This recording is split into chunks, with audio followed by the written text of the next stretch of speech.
Eno ye Salam TV.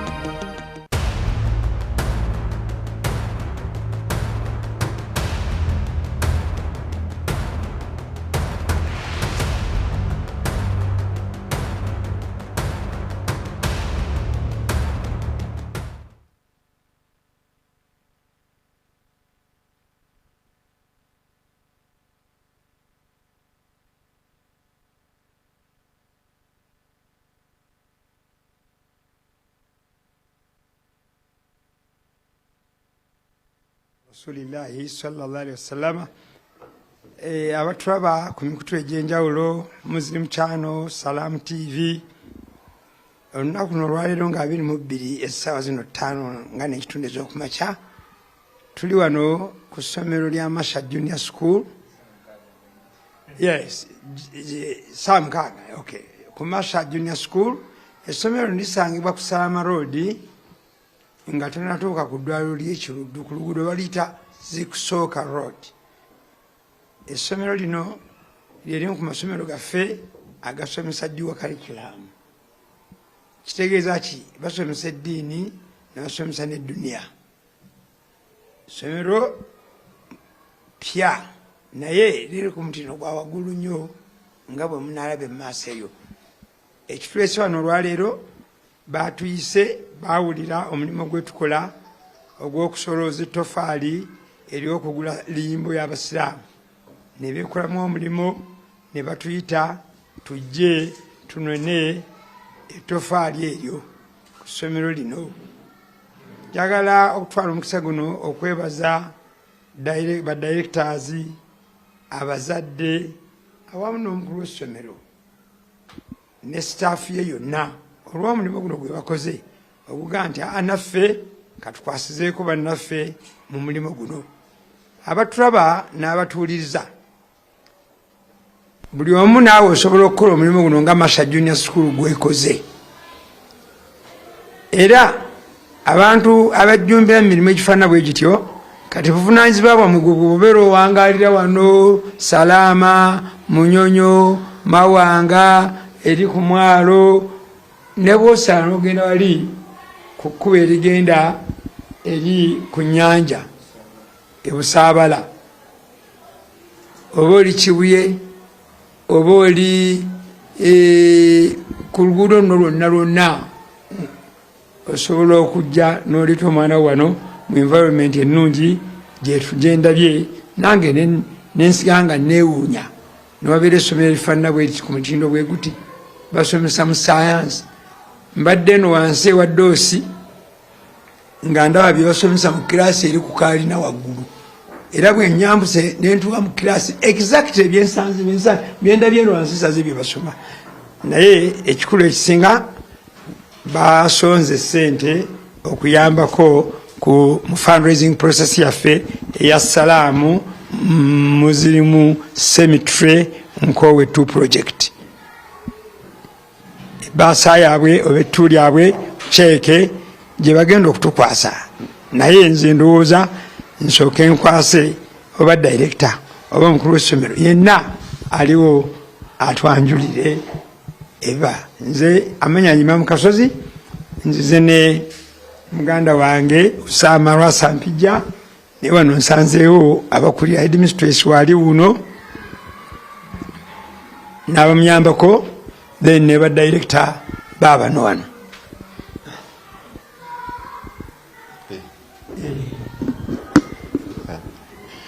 Bismillah, alhamdulillahi rabbil alamin, wassalatu wassalam ala rasulillahi sallallahu alaihi wasallam. Bannange tuli wano nga tuli ku cause ya cemetery yaffe okulaba nga tufuna ate cemetery empya insha Allah. Fenga Masha Junior School, ba director, head teacher, staff n'abantu bonna ba Masha tugambye nti naffe katugatte ettaffaali ku mulimu gwa cemetery kubanga naffe kitukwatako ng'Abasiraamu ng'abantu okulaba nga tufuna abantu we baziikibwa era ng'omuntu asobola okusigaza ekitiibwa kye oluvannyuma lw'okufa. So biidhnillah twasobodde okufuna omutima ogugamba nti tuleme kukirekera bamu netugamba nti katukuŋŋaanyeeyo ketusobodde tukakwate naffe tulabe nga kagattako ku kugula ettaka eryo insha Allah. Naye twongera okwebaza abatandika omulimu guno, bannaye mulimu mulungi nnyo ate nga tegukoleka, kubanga omuntu okuvaayo kiri kyakolebwa omuntu omu, naye okulaba nga abantu abangi balemereddwa ate okulaba nga bakola omuntu omu kye yakola kibanga kikwasa ennaku n'ensonyi. Naye alhamdulillah bannange abakitandise mwebale nnyo, mwebalire ddala. Saba Allah subhanahu wa ta'ala abasasule musera, na bonna abaleese n'abataleete bonna tusaba Allah subhanahu wa ta'ala abagase ne contributions n'omutima ogw'obwagazi n'omutima ogusabira abalala okulaba nga batuukiriza ensonga eno. Bidnillah Shakim, tuli wano nga amount njogere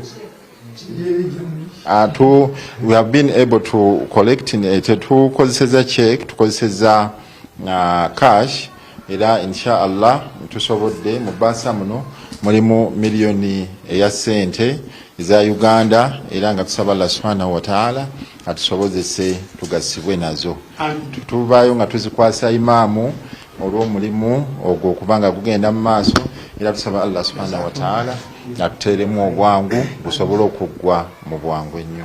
Wa sallallahu ala sayyidina Muhammad wa ala alihi wa sahbihi wasallam, alhamdulillah. Bannange munzikirize ntwala omukisa guno okwebaza Abamasha Junior School nga bagambye essomero ppya naye batuwadde akadde k'esiringi. Enkola ya Mamusentongo egamba tuleetawo takibira, Allahu akbar, la ilaha illallah, Allahu akbar, Allahu akbar, walillahi alhamd. Munzikirize ku lwange ne ku lwa mukama wange Chairman Haji Haruna ne ttiimu yonna ey'abantu 15 abali kakiiko, twebaze Abamasha Junior School. Naawe gy'oli osobola, Masha ekikoze naawe osobola okikola. Yeno Masha Junior School mugiwagire, mugiwe abaana abaliranyeewo, mukuume ebintu byabwe kubanga batuddiza naffe tuli basiimu. Nsaba omutonzi Allah subhanahu wa ta'ala akkirize okuwaayo kwa bano ate agifuule ensonga okuba abawanguzi. Era nsaba Allah subhanahu wa ta'ala olwakino abaana baffe abasoma wano nga bwe mbagambye essomero lino lisoma ebintu bibiri, era omwaka guno ligenda kutuuza P7 yagwo esooka. Tusaba Katonda abaana baffe abasoma wano abawe obuwanguzi. Nze nfunye n'omukisa kuba ate nze vice chairman waabwe wa school management committee, naye bwe amusente jangu wano ate ne batuwa kino nga so kitegeeza nti tukole ki kati bw'obanga obadde oga nti Masha be baani, kale gira ku kino kye bawaddeyo baga nti Imam Kasozi vice chairman waki mukama wange ssebo munzikirize naye neebaze ku lwe chairman waffe Professor Serwanga, vice rector in charge of academics wa Islamic University in Uganda, ye ssentebe wa school management committee. Essomero lisobola okunoonya abantu abafaanana bwe batyo ne libakwasa, kitegeeza liina hamasi, liraba mu maaso ekigendo kino kuba professor nga chairman school management committee w'essomero lya primary gwe lwaki tofuna mukyakuyiga ekigamba nti awo wemba ntwala omwana wange. Kati mwenna abeetolodde wano abaana wa Masha Junior School. Salamu alaikum warahmatullahi wabarakatuh. Omukulu w'essomero naye wuuyo kababuuzeeko ababulya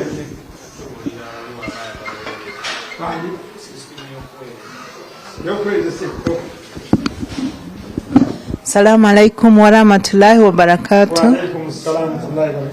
I send greetings to you all. I'm here at Masha Junior School, head teacher. We have a dual curriculum. We teach theology studies and secular studies. And as we talk, our candidates are very ready, set for IPLE at the end of next month. Then primary 7 will sit for their first UNEBO examinations in November in the first week. So we call upon you, people who are around this place. We go as far as Chitende. We have vans. We transport our children. We are still on day program. We don't have a boarding section, but we have enough vans that can transport our learners to and from.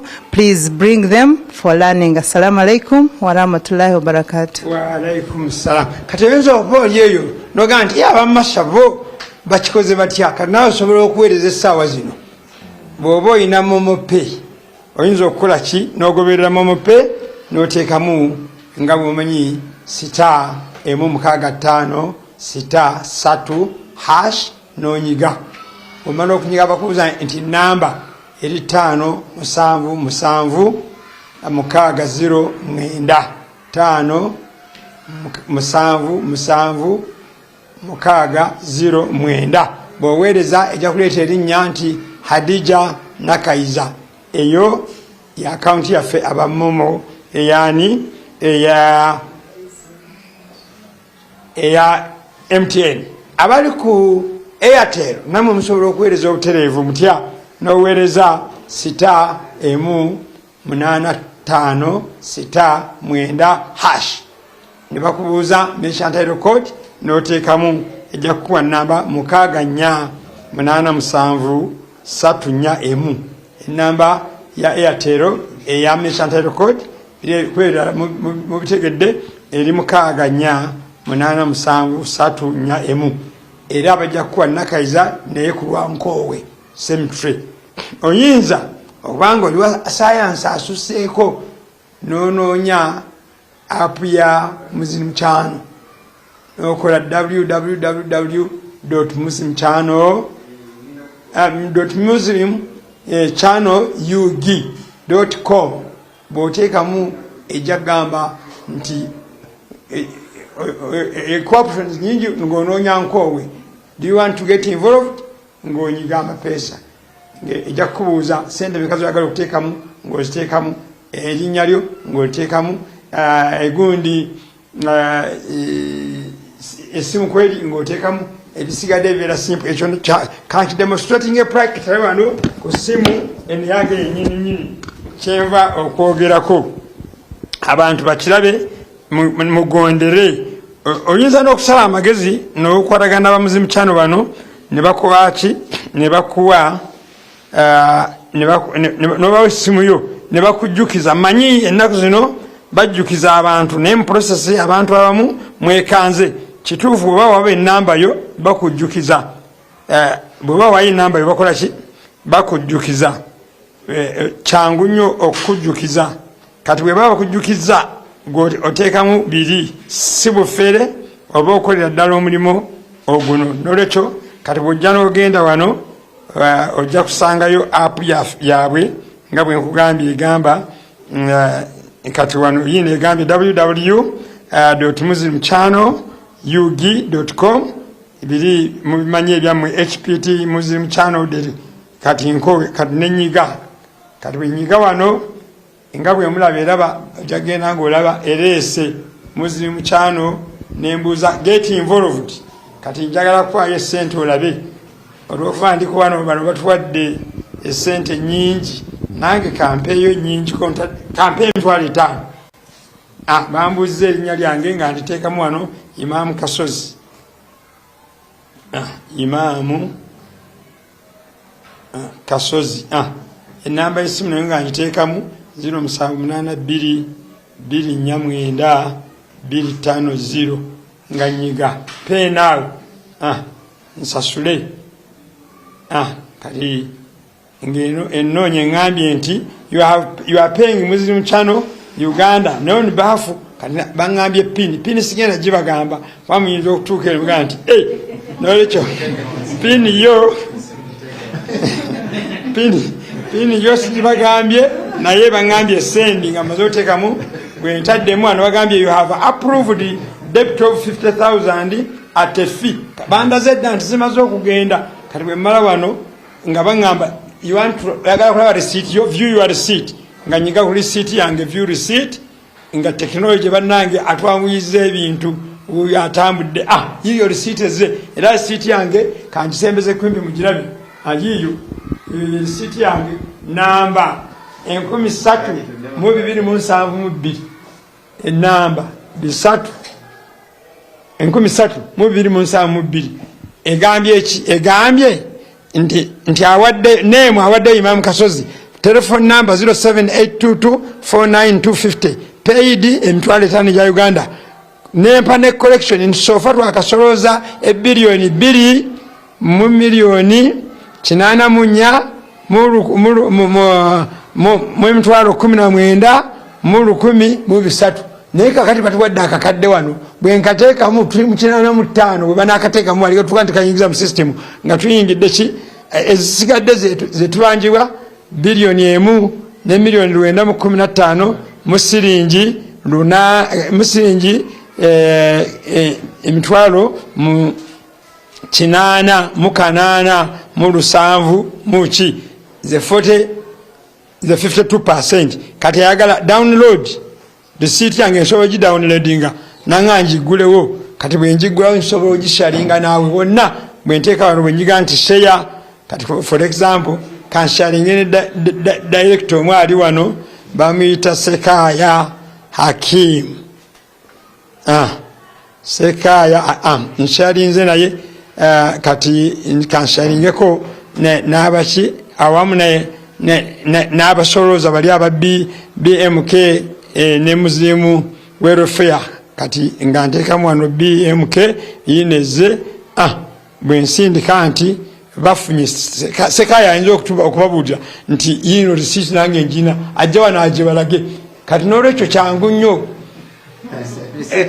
sayansi eyo bwakola bannange ate mwena gwe mwenyumirizaamu twagala okwebaza abamasha abaddomu kati naawe gy'oli weereze sente bwoba olemereddwa kale bwoba omanyi essimu yange gweteeka ku simu yange nze we naaziweerezaayo erinja kukuwa naawe risiitiyo nti esente zo zituuse. Salaamu alaikum warahmatullahi wabarakatuh. Munzikirize neebaze abamuzimu channel ne Salam TV betubadde nabo wano mu mulimu guno. Salaamu alaikum warahmatullahi wabarakatuh.